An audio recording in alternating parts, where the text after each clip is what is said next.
তাই মহাজ্ঞানী পথ যদি মনে না থাকে তাহলে তো ঠিক করতে পারবেন না। তাই বসনে আবৃত তনু কে ঢাকছে? গৌর হরি।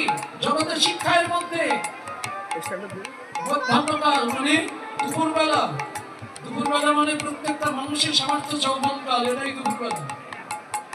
তাদের যৌবনকাল আসলে অঙ্গ প্রত্যঙ্গ ঢেকে রাখতে হয়, সেটা মেনে চলে কারা?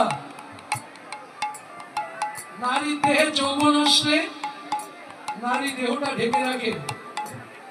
আমরা কি করি? আমরা ঘুরে আলগা হয়ে বেড়াই না? আচ্ছা বলুন তো, পুরুষ মানুষ বেড়ালে কিছু হয় না। বাহ, এই মানুষ বেড়ালে কি অসুবিধা? হ্যাঁ, শুধু গরম তোমাদের লাগে, ওদের লাগে না? কি মা রাগ করো না। বাস্তবটা দেখেন কোন জায়গায় পড়ে, কোন জায়গায় জল কোন জায়গায় পড়ে দেখেন। মেয়েরা যদি কোনো মেয়ে যদি ওই রকম একটা আশ্চর্য ভাবে চলে, তাহলে কি বলবেন? ছি ছি ছি ছি, ওর লজ্জা চরম কিচ্ছু নেই, অত বড় মেয়ে, দেখো ওর কোনো হিতাহিত জ্ঞান।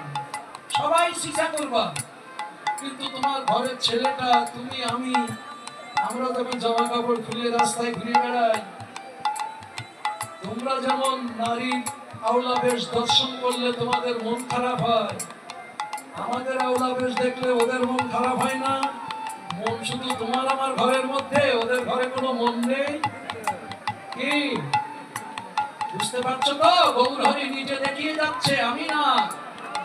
বসনে আবৃত তনু, এই তনুটা ঢেকে রেখো। আমি যখন এগুলো জানতাম না, কীর্তন জানি, পদের অর্থ বুঝতাম না, তখন এক জায়গায় সেটা